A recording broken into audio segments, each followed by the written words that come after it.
Welcome to all.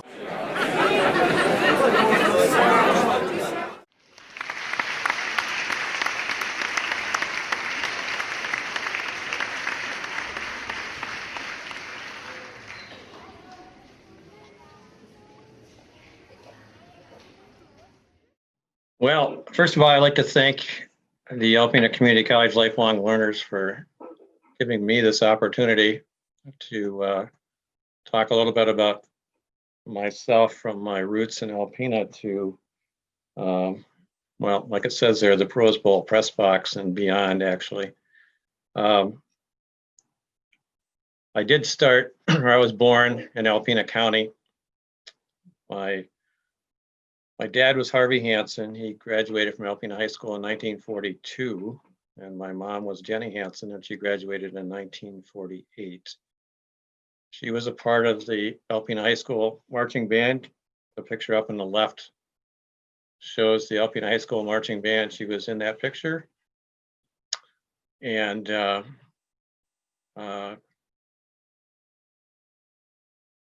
Jeff mentioned a couple weeks ago, I think in a presentation which had to do, Jeff Konchak mentioned in a State Theater and Royal Knight presentation, he mentioned that if you worked long enough at companies in Alpena, you could get a watch. And I kind of smiled when I heard that. So I put a picture in the lower left side there of my grandpa, my mom's dad's watch from here on Portland Cement Company, which he got in 1947. So those watches do actually exist. I started at the Greenwoods School, one-room school, in kindergarten and the first grades. And then a number of schools, maybe all of the one-room schools consolidated. And I went from Greenwood School to Long Rapids Elementary School. And so like Wilson and Hinks and Green School, all those schools, I'm sure they all rounded up a lot of us who were in one-room schools, and we wound up in the elementary school. I was at Long Rapids Elementary School until about 3/4 of the way through the 8th grade, and it was in my experience at Long Rapids Elementary School where I picked up a trumpet and started to play with the leadership of Grover Hurley. And when we moved to Thunder Bay Junior High School for the last part of the 8th grade, I played under the baton of Grover Hurley. I then moved from there to Besser Junior High School in the 9th grade and played under the baton of Robert Dunstan. And then I was put into the Alpena High School marching band in the fall of 1968. And Archie Best, of course, was the director. So I played in the Alpena High School marching band for 3 years. I graduated as part of the class of 1971. I marched in the last game at Mishikiwas Park on the colder side of, or the cold east side, I should say, of Alpena. And that was my last experience in marching band, so I thought. Alongside of that, along about the 4th grade, I was given by my grandmother an Ansco cadet camera. You see it pictured, or you see one, I should say, pictured here, because I do have one. And that was my opening, really, to taking pictures. So I had my black and white 127 film, and I would take my 12 pictures and I would send them in and wait about a week for those pictures to come back. And then I guess I moved on to my next roll of film. Alongside of that, when I was 10 years old, I began 4-H photography classes. And that was really the first formal introduction to photography that I had. I then did some work with Milo Burston at the Alpena Photo Center on Chisholm Street. Not really sure what that building is today, but it was a busy place back then. And I've taken a lot of pictures. Now I'm really going between Ansco and the Nikon world. So I had a number of cameras through the way as I went through high school and on into working at the Alpena Savings Bank, I went from one SLR to another SLR. I started with a Kawa SLR. Then I went to some Argus cameras and took a lot of family pictures. I then went to Yashica cameras, and I have listed here Ann Arbor, Iowa, North Carolina. My daughters were in marching bands in these three, and actually Ann Arbor, Michigan. These three states, they were in marching bands, and so I followed them with cameras, and that gave me, I guess, some feel for what it was like to be around high school marching bands again, and see the interest of one give way to graduation and another one pick up as the younger ones, or the younger one grew older. And then of course, family vacations. So I was busy using a camera all the way from the farm I grew up on to, like I said, vacations, and I did a lot of sporting events and at Ann Arbor Huron. I also I live in Ann Arbor, so I'm really close to the University of Michigan. So I've taken plenty of sporting pictures at the University of Michigan. And throughout the vacations, like I mentioned, and then I, pretty late in the race here, in my late 40s, I took formal photography classes at Washtenaw Community College. And that really was an interesting time. It also was the time that I made a transition from the Yashica world to Nikon cameras. And today I have used the Nikon D200s. I've used Nikon D300s. I've used Nikon D700s, Nikon D750s, and Nikon D7200s. So today, if you see me on the football field, I probably will be carrying a D700. And if it's a really, really nice weather day, then I may grab my D750s, or I may grab my D7200s.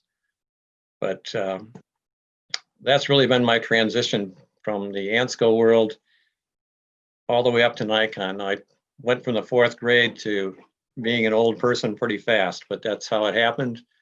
And with that, in 2001, my youngest daughter, Lisa, was accepted at Michigan State University into the College of Music.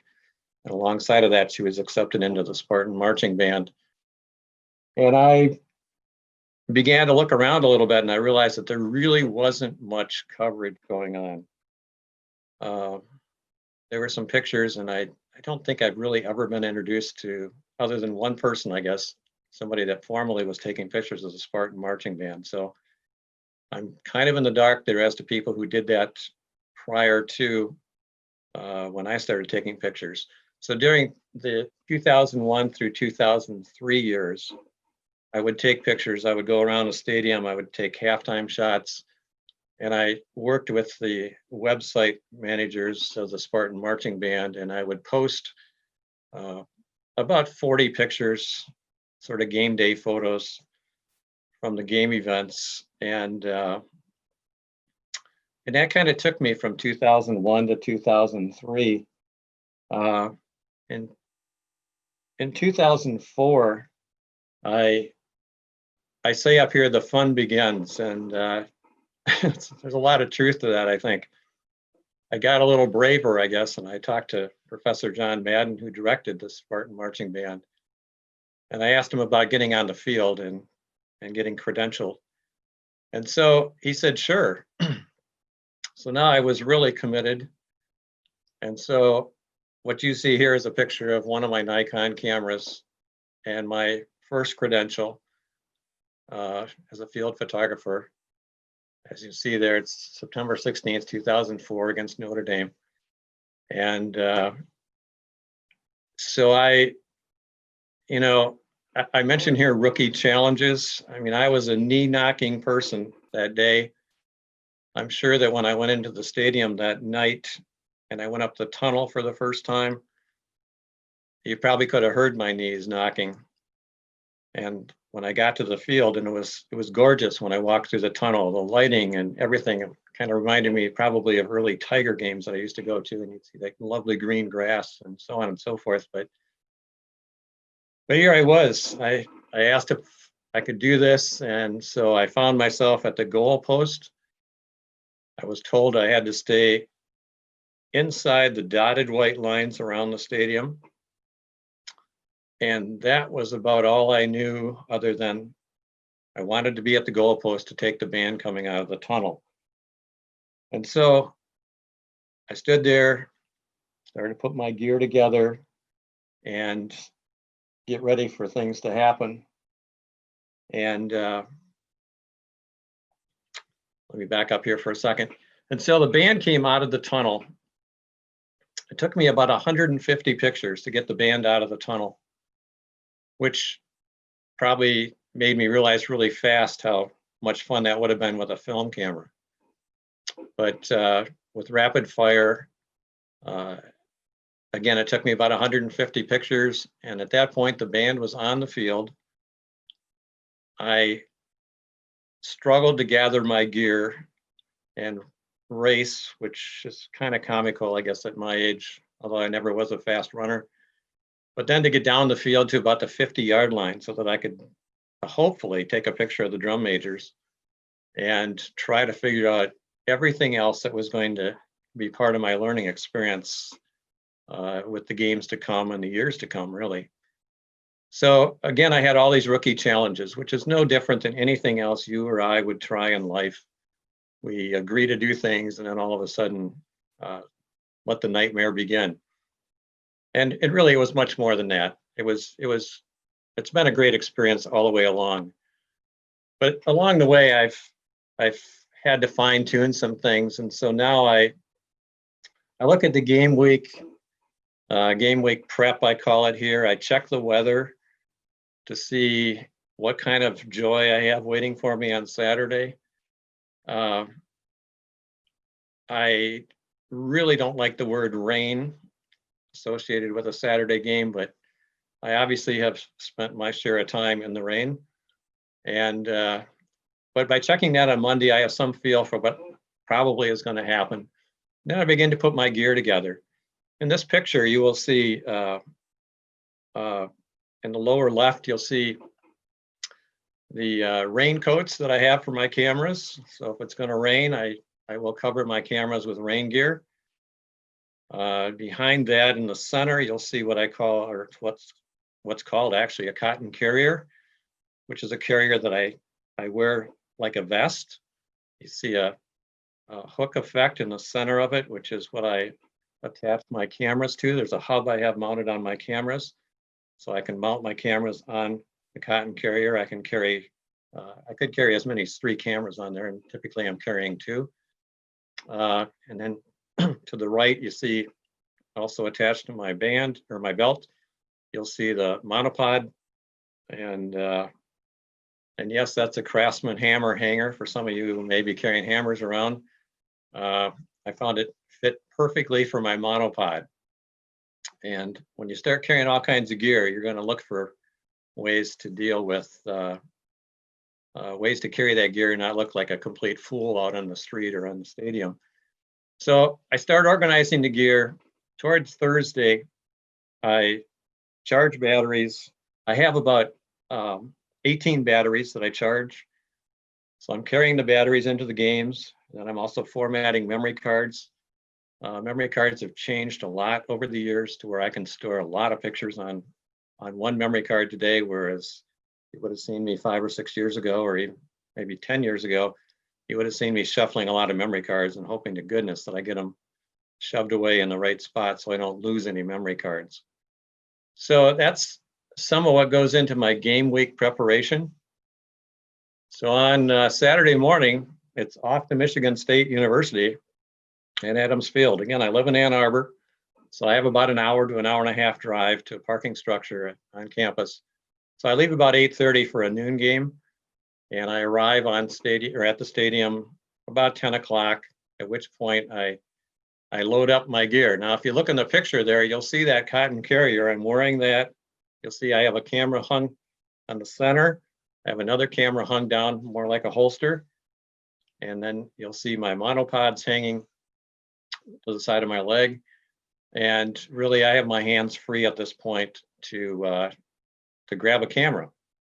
Most cameras have straps on them, so if I do happen to want to just hang one down for a second or two, I can let it go, grab the other camera, and use that. Now today, you would see me, in addition to that, I'm probably carrying a backpack today too. And I may have a tripod in there. Typically, when I do a game today, I will have 3 cameras with me because I don't really like to change lenses on the field. There's just too much dirt hanging around that can get into the camera and cause some problems. So I typically will have 3 cameras with me. And so this is a picture of me heading toward Adams Field, which is where the band will warm up. And I have a number of options on game day. These are all things that I learned way after the first game, the things that go on with the Spartan Marching Band. So the Spartan Marching Band, they have their own practice field today. For younger, or for people a few years removed, they used to practice on the Dem Hall field, which is where these kids are coming from. So on a game day, they come in formation from Dem Hall. The flags, the color guard, and you'll see the tubas in the distance. They come in formation. So you'll see them marching like this down the street from Dem Hall to Adams Field. And they will form the Big Ten flags will form 2 lines. You see Sparty would typically be off to the right in the left picture. They will form 2 lines and the color guard will march through them. And then behind them will come the tubas. And when that's all done, then they will form again. And this is the Big Ten flags coming across the Cedar River. And so let's get back to Adams, or back to this slide for a second. They're all headed for Adams Field. And on Adams Field, they will all come together and warm up. The instruments will all tune. They'll play a couple songs quickly, and they'll go through the national anthem. And then they will form for the street march to the stadium. At which point they will come back across the Cedar River, and here you see the Big Ten flags. They are going through a joust routine here on the street. I like to catch this all the time, but then I found out over the years that they don't always do this. One reason they don't do it is because of wind and the flags. So if it's a windy day, I won't have the luxury of getting a shot like this. I will have to be satisfied with the fact that they're not going to do the joust.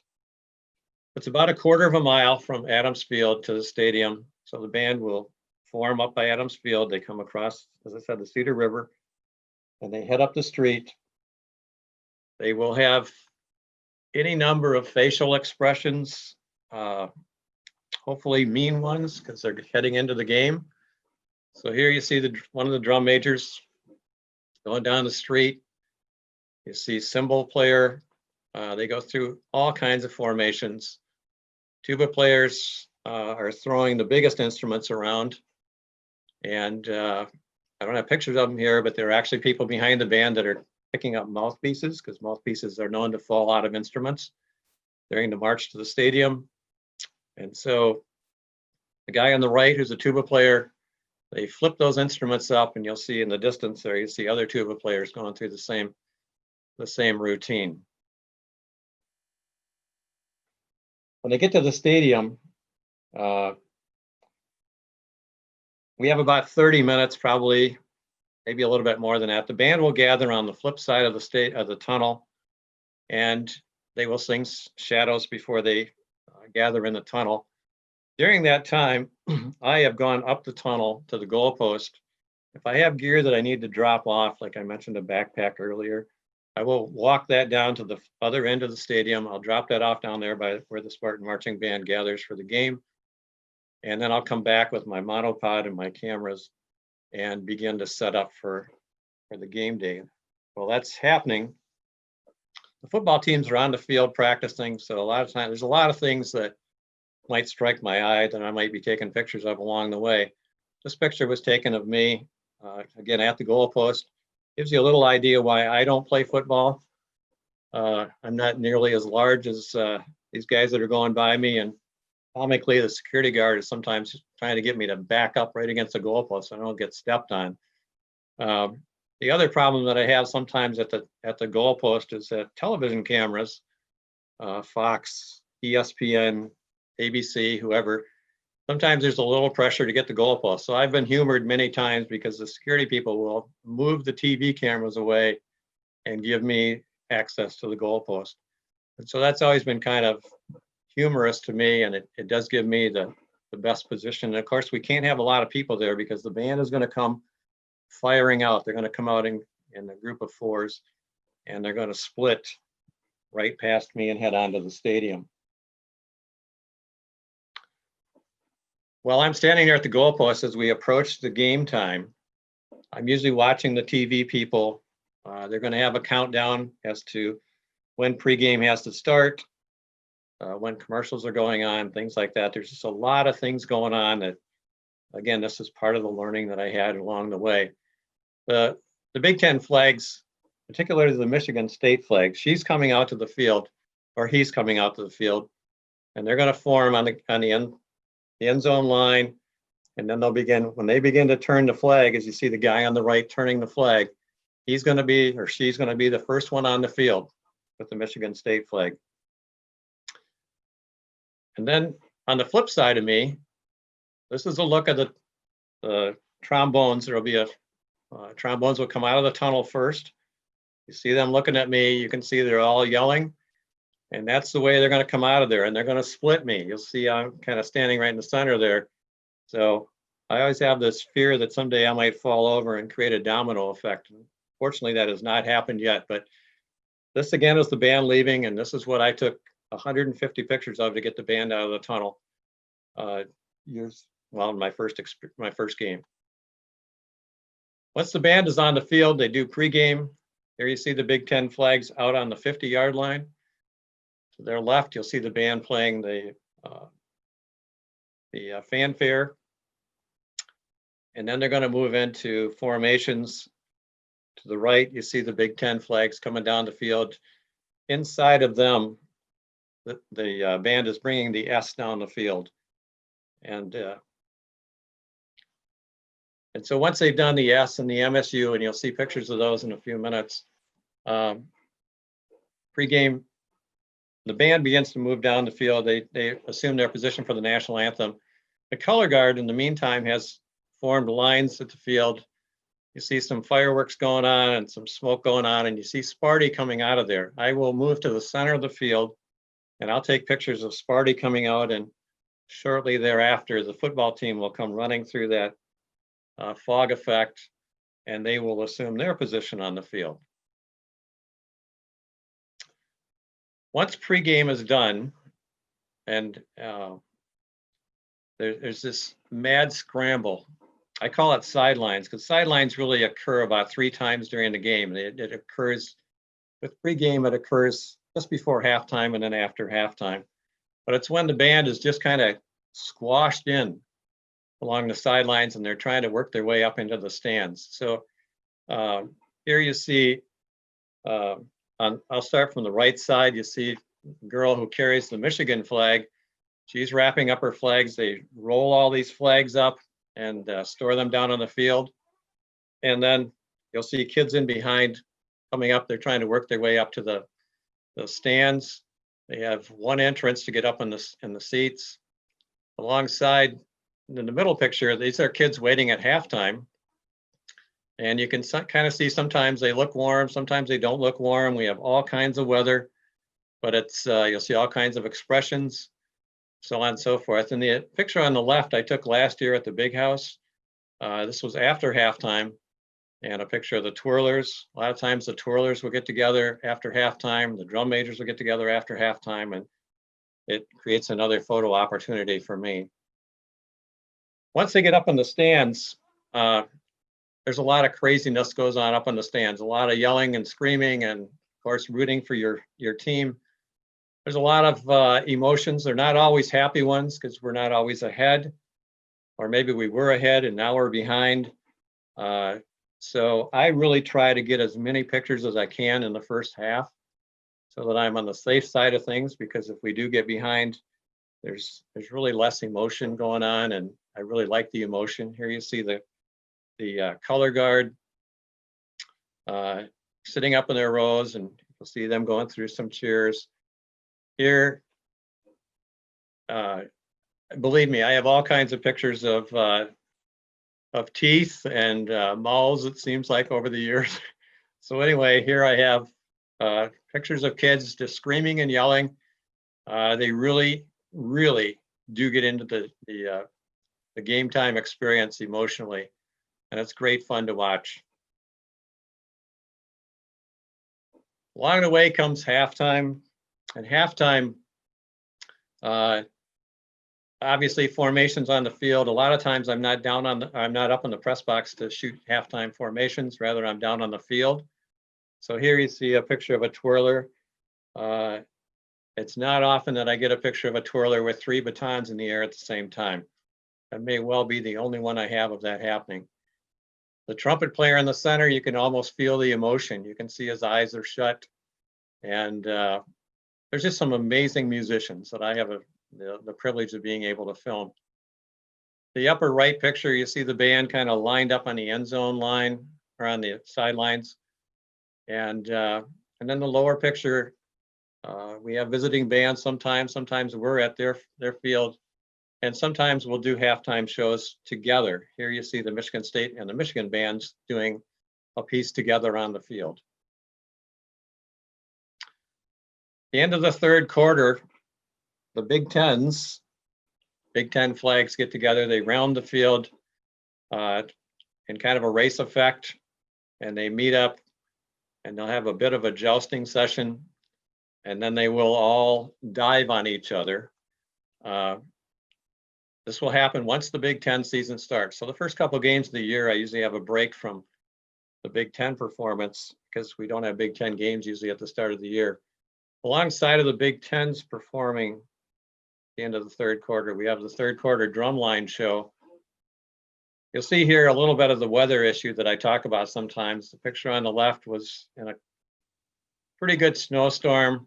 The band was having a lot of fun trying to figure out who is going to slip and slide where. But that's obviously a snowy day. The middle picture, the band has officers. So that actually the band president is the guy hanging upside down in this picture. He's a quad player. And so he's actually playing drums upside down. The other 3 guys have him airborne, and off he goes. On the right side, you'll see drummers will stand up on top of other drums, and in some cases, one of the baton twirlers will stand up on top of drums also. So there's photo opportunities going on all the time. It's a full day of activity. When I get to post game, the band is going to play some of the songs from halftime, so I'll have another opportunity to gather some photos. Here you see a drum major with his arms around the 2 twirlers at that time. The middle picture is the splits they do in the middle of the Michigan State fight song. On the right side, you see one of the drum majors in a more serious position or pose. Again, all kinds of experiences taking pictures and seeing opportunities for pictures. Some days I have the opportunity to go to the very top of the stadium. This was taken last year during the Illinois-Michigan State game when the Illinois band was in town. So here you see from the very top of the Spartan Stadium, I took this picture with a fisheye lens, and you'll see the band all in an arc formation, which is not really common. Usually in post game, the bands will be in there. One will be on the right side, and one will be on the left side. So this was an unusual time that both bands came together. And then we have the march back to Dem Hall. So here you see the band on the left, the band's forming out on the street, having left the tunnel and ready to head back and close out the day. On the right side, the upper right picture, you see them marching. And then on the last game of the year, they will march back to the College of Music, back to Adams Field. And you have to probably kind of squint, but you'll see that tuba player there throwing a rose into the river. For band members who are leaving the band, they will throw a rose, sometimes a mouthpiece, sometimes a baton. Who knows? It's their last game. It's a sad game to watch for a lot of these kids, and even for myself taking pictures, because you really get to know a lot of these band kids over the 4 or 5 years that they'll be in marching band. And then I will typically go to Applebee's on Lake Lansing Road, have supper, and I'll head home. Once I get home, it's sort of like the work begins. I take between usually 3,000 to maybe 4,000 pictures a game. And so when I get home, I'm tired, of course, but if it's a noon game, I will go to work right away and I will begin to load up my pictures. I have a series of, you'll see them in a picture here, Synovus backup drives that all my pictures go on. I'm able to access those drives from anywhere by the internet. And I use, the software that I use is AC/DC. I could only find one box that I had. I use a professional version. This one was from a few years ago, but a lot of people are familiar with the terms Photoshop and Lightroom. I have those softwares available to me, but I really fell in love with AC/DC software years and years ago, probably even before the marching band. And I continue to use it to this day. But I have to upload pictures, so obviously it takes me a while to upload 3,000 or 4,000 pictures. And then from that, I select 40 pictures to give a game day overview. And I will put a gallery out on SmugMug that will be for that game. So if it was the Illinois game, you'll see the Michigan State Illinois game, you'll see 40 pictures that kind of represent that game day. And then I'll move on and take the rest of the pictures and I will move them into galleries on the SmugMug site that I have, so that parents can go out there and they can find the sections, or they can find things by the march to the stadium, find it by halftime, whatever section they might be looking for. Hopefully I have those sections covered, but it takes a long time to go out here and get these pictures and move them around and again, get them up to the SmugMug site. So that will take me most of the week. So obviously when I have 3 or 4 home games back to back, I'm pretty tired by the end of 4 weeks and pretty much ready for a weekend off. The 2013 season, I remember standing at the Notre Dame game. So I was in South Bend. We were playing horribly, and we were all talking back and forth about the things that we could or couldn't do with Michigan State football. It just seemed like we were never going to get to the Rose Bowl. And lo and behold, we went on to win every game the rest of the season, including a victory over Wisconsin at the Big Ten Championship in Indianapolis. It was an unbelievable feeling. I really have a hard time expressing how that really hit my home, how that hit the whole Spartan marching band. It was such a great thing. And to top it off, it was the 100th Rose Bowl game ever played. And so that made it even more special. So now I had travel preparations to deal with. Now I had taken pictures at 2 bowl games prior to going to the Rose Bowl. I had been at the Champs Bowl, Capital One Bowl, both of those in Orlando. So I had some feel for what that was like. But for the Rose Bowl, of course, here we go again. I've got to figure out how to load all this equipment up into bags and get that up, obviously, to Spartans, up to the Dem Hall, so that we can load it on the charter flight and get out and get into my hotel room out in this case in Pasadena. So all this equipment I'm talking about, and in this case, I'm taking a laptop with me because I really want to load the pictures up each night while I'm in this case, Pasadena. I want to make sure that my pictures are coming across okay. So there's just a lot of things that are en route here. And alongside of that, the band travels also. So here you see the semi that heads out with all the instruments in it, most of the instruments in it. They will travel across the country, or they'll travel to wherever the game is. And then the unloading begins. So here you see on the left side, you see tuba players with their huge cases. They're putting their instruments together. But at the same time, you have people with the gators.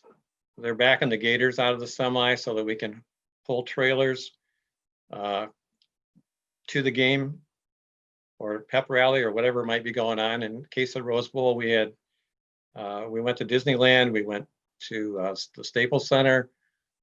We obviously were at the Rose Bowl. Everywhere we went, we had to load and unload the vehicles.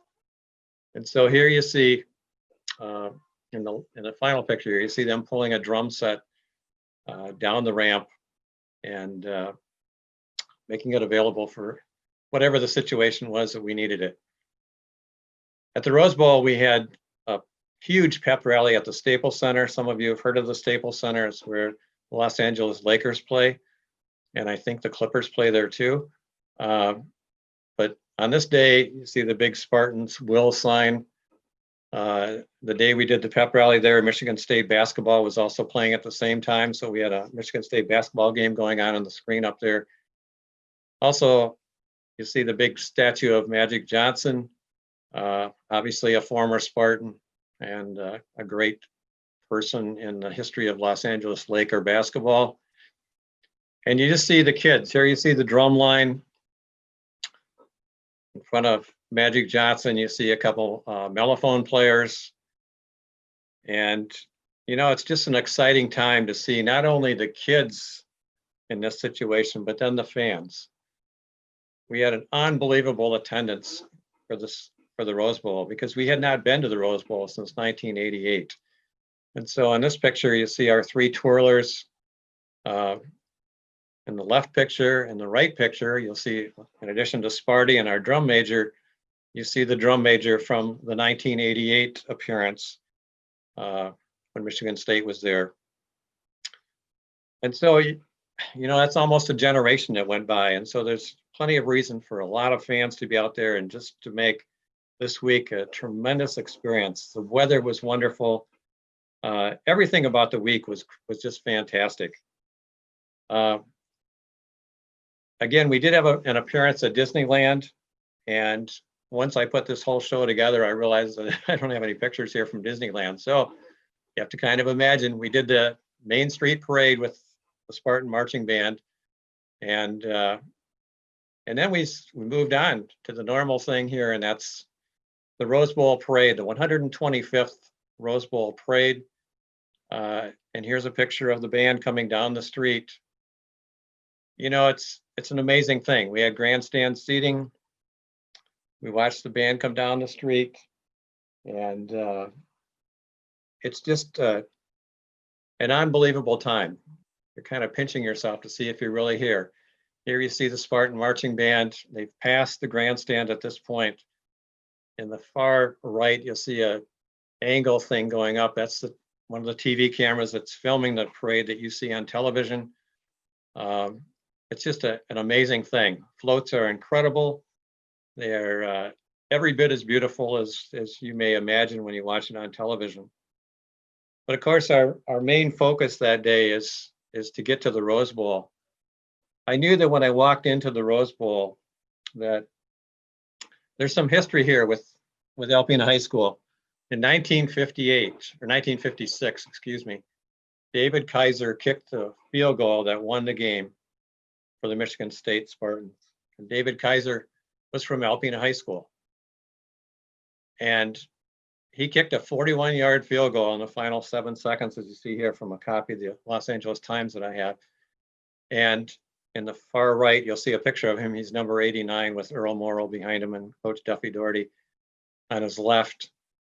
He had not kicked a field goal in a game, as near as I can figure out. He had not kicked a field goal before this time. He was not the regular kicker.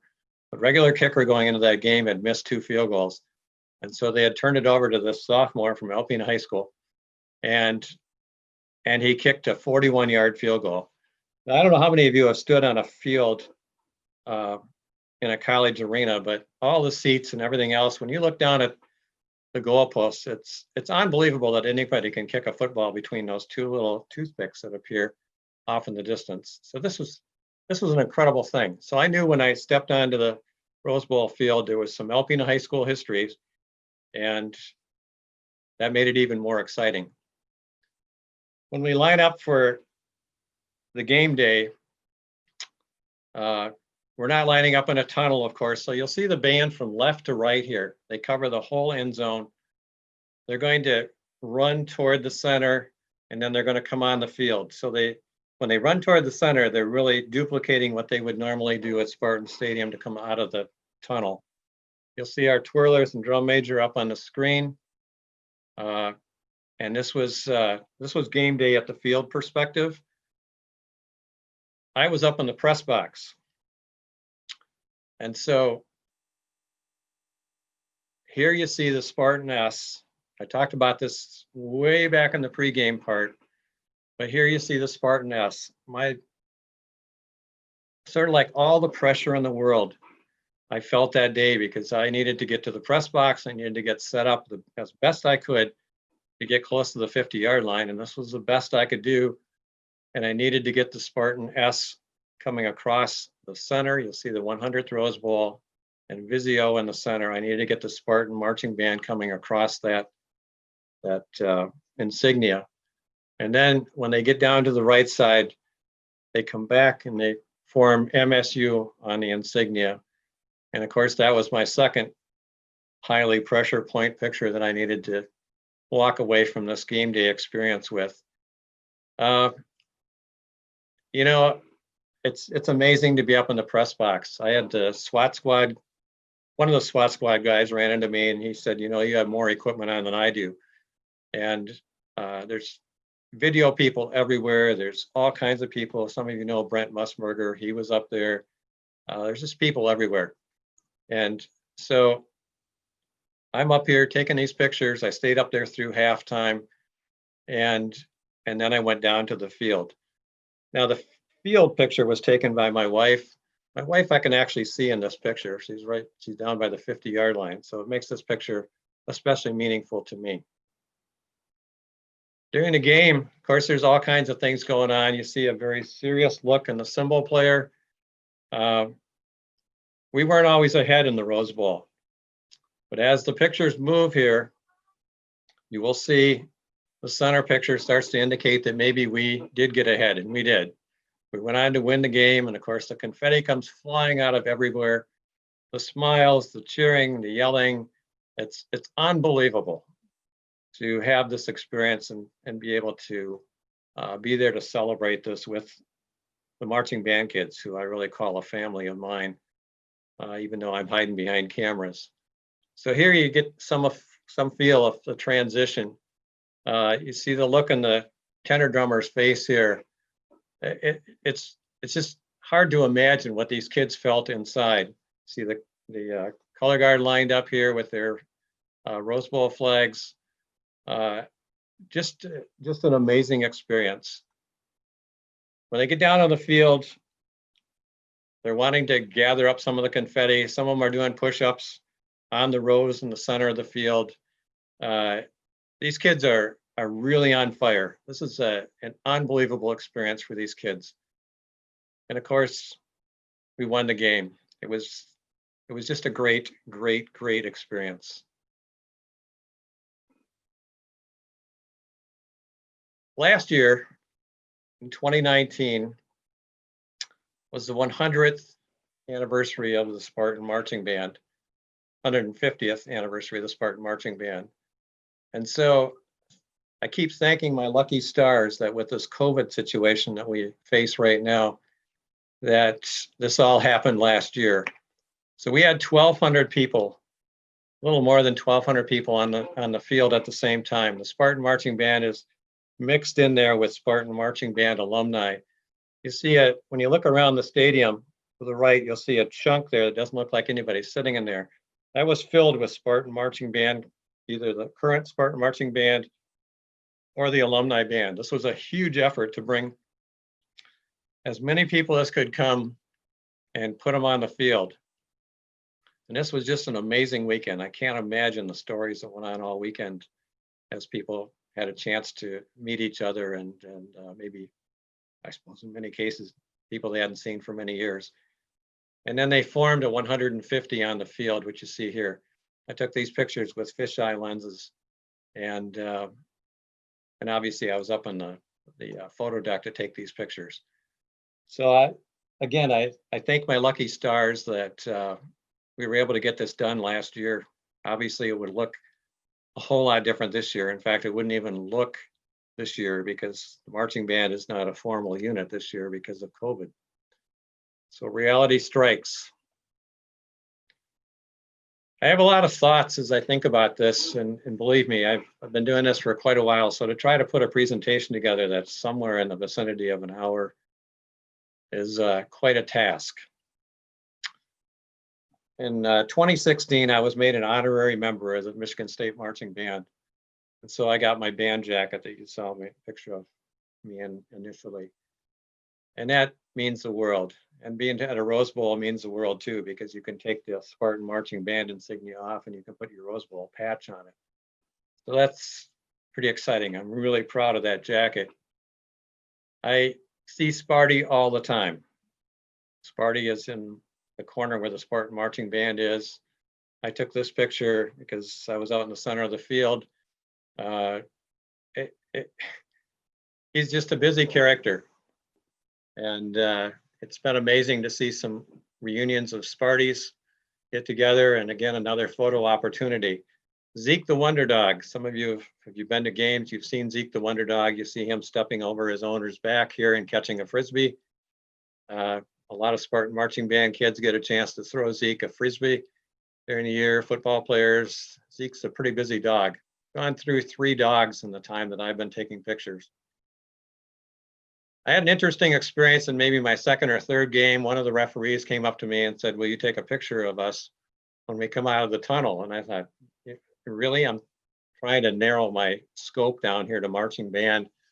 And sure enough, when he came out of the tunnel, he gathered all the referees together and I took a picture of the referees. And so I just kind of laugh about that today as I think of some of the things that have gone on. When I was at the Capital One Bowl, the national anthem singer came up to me and asked me if I would take pictures of her. She said, "I don't have any photographers with me." And so I went out there. I said, "I'll do the best I can." I was able to break free for the national anthem, take a picture of her. And I noticed quite a few other photographers there too. So I think she was going around checking with everybody she could, bless her heart, so that she could get a picture of herself singing the national anthem. And I think in 2010 was the overtime touchdown victory against Notre Dame.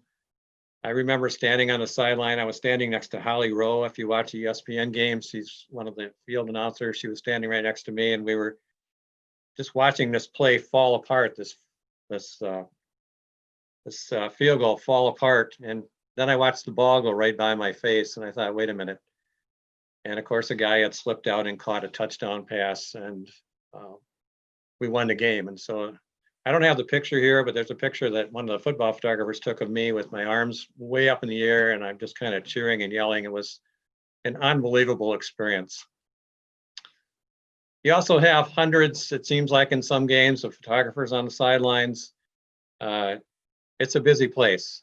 I'm sure there's thousands of people on the sidelines, sometimes before games, and of course they disperse, but the photographers hang around. And so I've had an opportunity to meet and talk with a lot of photographers over the years, and it's really a great experience to get a chance to talk to them. And of course, you watch them now in film days, so it had to be a lot different. I have no idea what it looked like in film days, but nowadays when halftime hits, you'll see these photographers sitting around the rim of the stadium, and they'll be looking at their laptops and probably even sending pictures back to whatever, it could be USA Today, could be Sports Illustrated, could be one of the local newspapers, who knows, but they're busy people.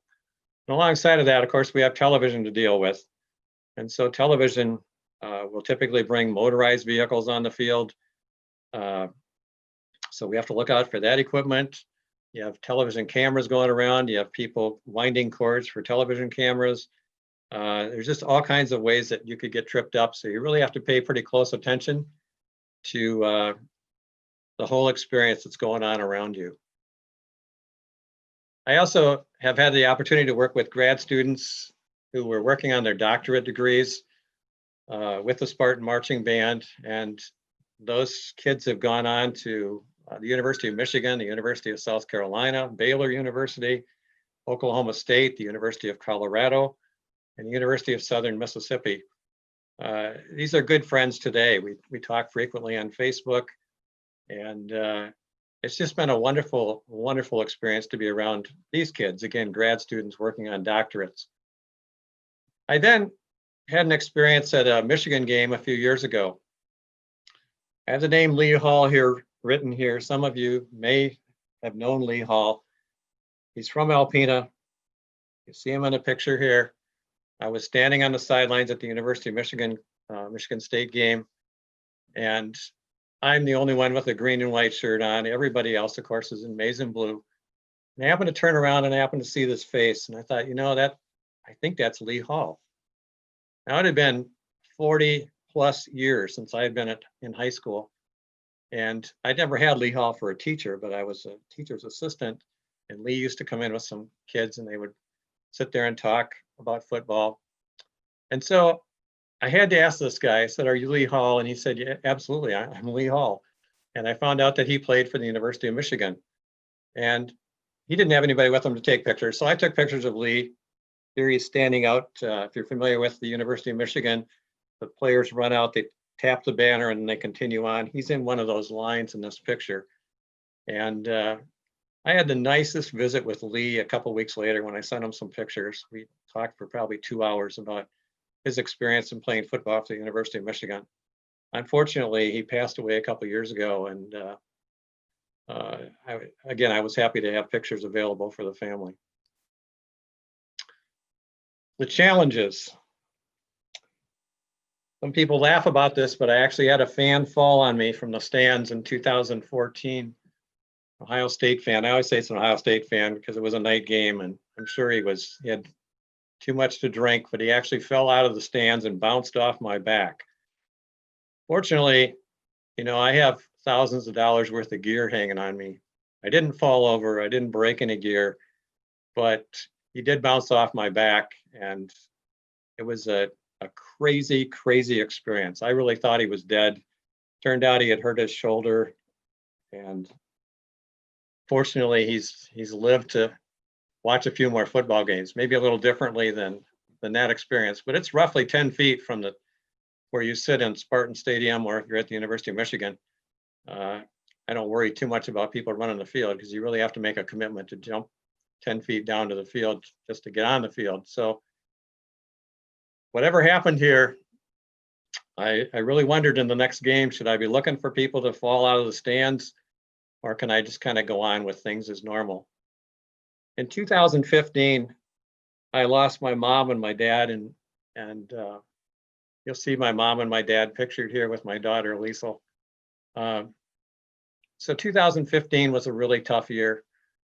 I also wound up in the Alpena hospital and wound up with a blood infection, and I needed to have infusions. And so for 3 games that fall, my wife actually gave me infusions at the stadiums. I was at Western Michigan for the first game, Spartan Stadium for the next 2. She actually made arrangements, and she would give me infusions during the game, and then I was done with the infusions. But then I lost my dad after the Air Force game in September of 2015, and I had lost my mom in February that year. And then in October, my wife cancer struck, and so my wife suddenly faced a glioblastoma brain tumor. In the summary of 16 seasons, I have done 107 games at Spartan Stadium. I've done 126 games at all venues. My picture here was on the cover of the Michigan State Alumni Magazine in 2005. My pictures have been on the Spartan Marching Band CDs. I'm in every game day program. You see a little inset here, the Spartan football book, The Tradition Continues. There's a section in there with my pictures. I've even been on the Michigan Bell Lansing, East Lansing telephone book. And so as I wind this down, this is all done in memory of my wife. I lost my wife last October. She joined me on the sidelines in 2007. You see her with the same cotton carrier gear on, carrying 2 cameras. We went into the Rose Bowl. I had 3 cameras on me. She had 2 on her. She took a lot of pictures. She was a psychologist who worked with brain injuries all her life. And then she winds up with a glioblastoma brain tumor. So for 4 years, I took care of my wife in a caregiving role. I had to have people come to the house and take care of her when I went up to do games. And her greatest dream was to go back to the stadium. And of course, she was never able to do that. And so I miss my wife greatly. We used to laugh a lot on the sidelines. Again, she being a psychologist and my being a banker, we didn't share common occupations, but we shared a great passion for the Spartan Marching Band. And today I share that passion lives on. I am not doing my 17th year this fall because of COVID. And I have conversations with band kids probably almost every day because they miss the marching band as much as I do this year. So my hope is that we'll get back on the field next fall. And once again, they'll come flying out of the tunnel. That's pretty much my presentation. I would leave you with one final thought that I mentioned to a lot of people. When you work hard to take a picture in front of you, be sure to check behind you, because an even better picture might be behind you. I found that happen many times. So that's really the end of my spiel, so to speak, and I'm open to questions. Well, that's pretty amazing, Mark, the experiences you've had over that period of time. It's absolutely amazing. I have just a kind of a strange question on going from 3,000 photos down to 40 in your, gamed after game photos. That how in the world did you manage that? I really go at it section wise. I want to feature each section. So by each section, I'm talking about the march to the stadium, possibly Adams Field, post-game, pre-game. So I try to look at it that way.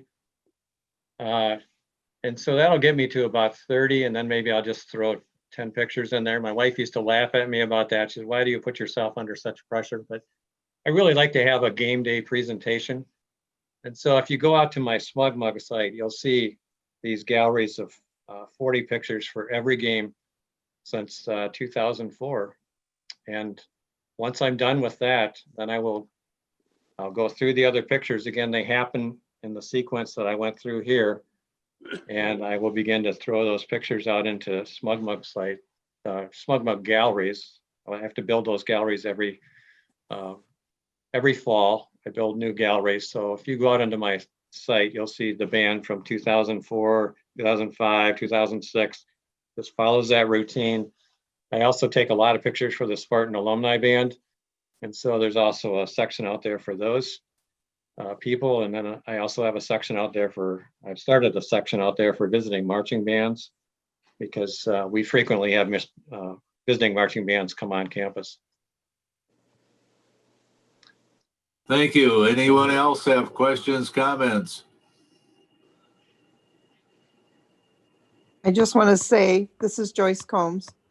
What a blessing Michigan State must think of you for all you've done for them, and for just having the photos for each of the alumni, and they can look back at these, and you must be a treasure to them.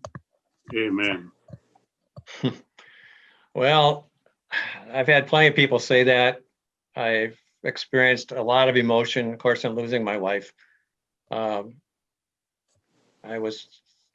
been in the huddles that the kids come together for color guard, well, for any group really, just to give me support when I came back last October after losing my wife. But it's an unbelievable experience. I have 3 or 4 or 5 years, depending on how long the kids are in marching band. I have kids from Alpena High School. Some of those on the phone here tonight know that in one case, her granddaughter was in the marching band. You know, I usually look for the Alpena kids just because I went to Alpena. And I've had a lot of great experiences in getting to know some Alpena kids that have shown up on the Spartan marching band. Yeah, it's been a great experience from both sides, from my side and I hope from their side too. So Mark, this is Florence Stibbets. I just want to say how much I enjoyed knowing your mom and dad. They were special people. And I just, you know, your enthusiasm and passion for the game and, you know, for the music, just, it makes, you know, you appreciate something like that a whole lot, and what sports means to our country, I guess, and music. What are you doing with your time now, though, that you cannot be going to the games? I am, I'm at home. A hard thing to say. I haven't quite figured out retirement. I retired May 1st. COVID hit in March. Lost my wife last October. I exercise a lot. I cover 20 miles a day exercising between walking and biking.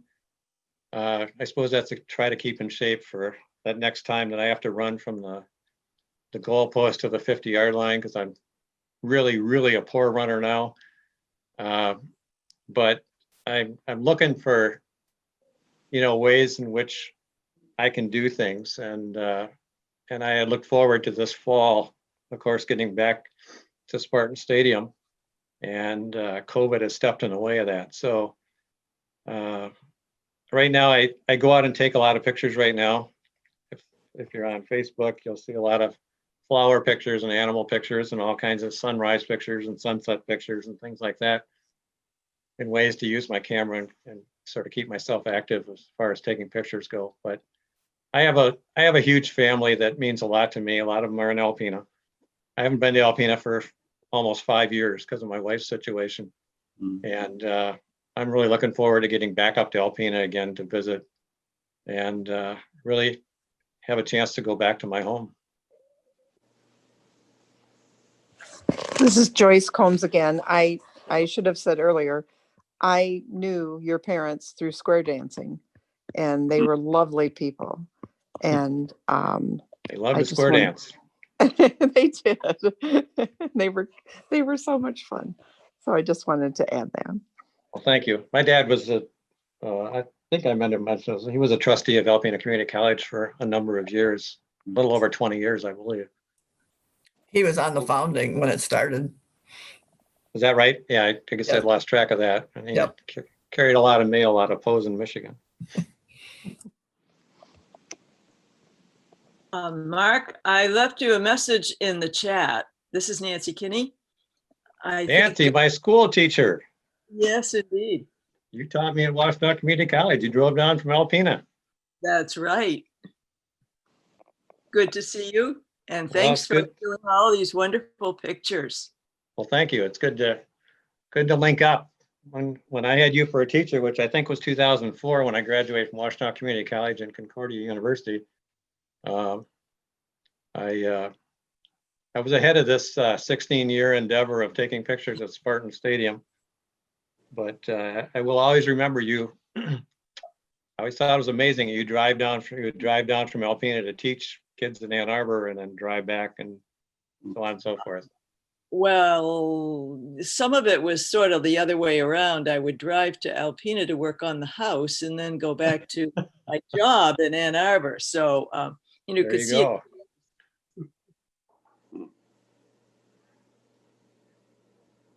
Any other questions, comments for Mark? Amazing photos, Mark. Thank you. Awesome, just awesome. I don't know how to get it off mute.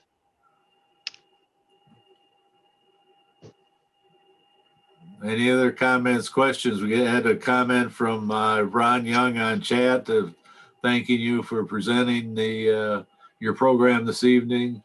As he said, it was an outstanding program. We appreciate your efforts here. Well, you're welcome. I had a good time doing it. Well, we all know it's tough to put together a presentation, so we appreciate people who put the time and effort into it. Well, it is. I mean, I went to school later on in life. As far as going back to college, I attended college for 1 year out of high school, and then I returned. As been talking to Nancy, I got my bachelor's degree in my early 50s, and I found lifelong learning to be an amazing thing. I wish everybody would take advantage of lifelong learning, because there's so much you learn over the years. And I wouldn't understand that if I didn't go back. And I've talked to Jodine about this also, I think. And so the opportunity to do this for my hometown, because Alpena means a lot to me, is just amazing. I appreciate it so much. Well, I This think is we've all, Jodine. but we had a comment. Yes, this is Jodine. I don't know if you can hear me.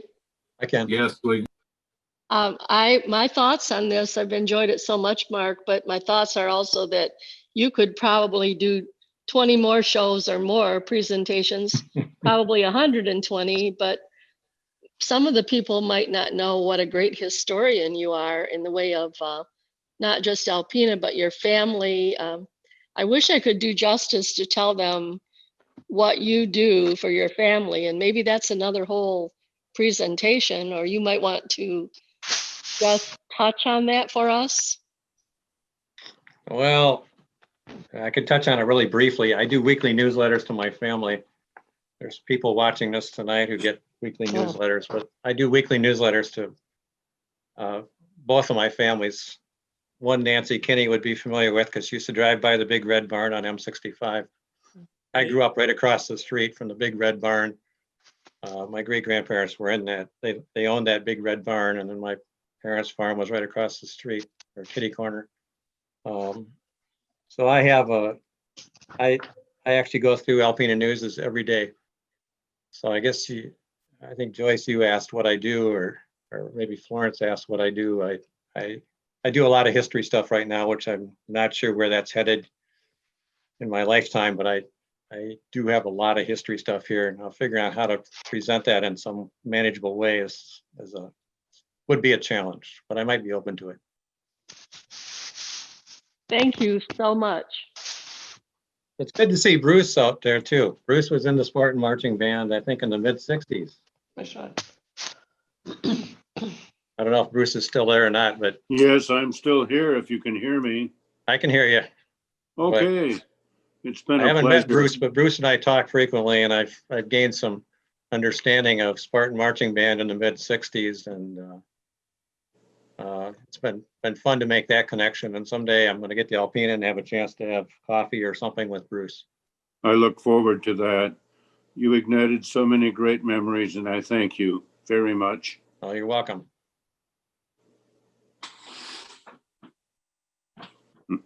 Mark, what type of history, are you working on genealogical history from your family, or what history are you working on? I'm way beyond my family. Oh. Okay.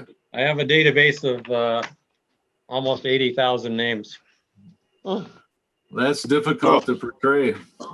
So it's taken me some time to put this together, but there's a lot of Alpena in there. When I talk about marching bands, I mean, my great uncle was the first director of admissions for the University of Michigan. He's from Alpena. And he played in Dr. Ravelli's first Michigan marching band in 1935. Uh-oh. And one of my treasured memories of Uncle Clyde is Dr. Ravelli telling me that he was the only married person in his band in 1935. And he also pulled a wagon with a lawnmower in it to band practice, and he mowed lawns on the way home to make money. Goodness. So it's an amazing story. But he went on to to leave the School of Music, who's very involved with Interlaken. You'll see his picture hung on a wall in Interlaken. But he left the School of Music here at the University of Michigan to become the first director of admissions. You know, Don Newport, I think he may have done some work with Clyde years and years and years ago. Good, very good. So Any other questions? we'll be waiting for that next presentation, Mark. Super. Jodine will run you down and get you to present another one, you know. She might. I don't know. We'll have Any to other figure out what that might comments? be. Well, you obviously have a lot of material you could cover, but I do have a lot of material I could cover. Yeah, that's the scary part. That's the scary part when you try to condense 16 years of chasing marching band kids around. It's an interesting effort, right. but it brought back a lot of memories. That's great. You obviously had a lot of experiences there that would be very enjoyable. Any other questions, comments before we end the program? I can't believe this audience is so quiet, but it must be too late. Well, Anyway. this is Joyce Combs. I would just like to say thank you so much. I thoroughly enjoyed it. Well, good. I appreciate that. Well, this is Bruce Mishaud. And when I was in the marching band in 1965 through 68, I was not a kid. Well, you know, that happens also. Okay. However you're determining that, but there was a guy 50 years old a couple of years ago that marched in the Michigan marching band. Wow. And he actually Great. had one of the drum majors would go over to his house and help him march and things like that. He's also a good friend of mine, because he's also a good friend of the Spartan marching band, along with the University of Michigan marching band. Special. But, you know, I don't think you were 50, Bruce.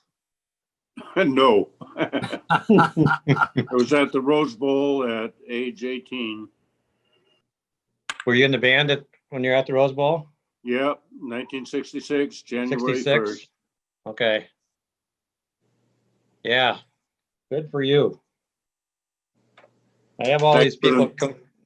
I have all these people competing. You know, there'll be a mom and dad who are in the marching band, and then their kids were in marching band, and inevitably, mom went to a Rose Bowl, and none of the other jackets have the Rose Bowl emblem on their jackets. So there's always a lot of competition there. Uh-huh. Thanks for the memories. You're welcome. Sure, you remember Steve Juday. Yes, indeed. Okay, are there any other questions, comments? If not, Mark, thank you very much for your great presentation. Yeah, thanks for your help too. I'm sure obviously there were people here that lived through the same experiences you went through, but as someone else outside that realm, I appreciate understanding more about marching bands and Michigan State. So appreciate it. You're welcome. With that, we'll log off unless someone wants to make one final comment. Thank you, Mark. You're welcome. We'll end.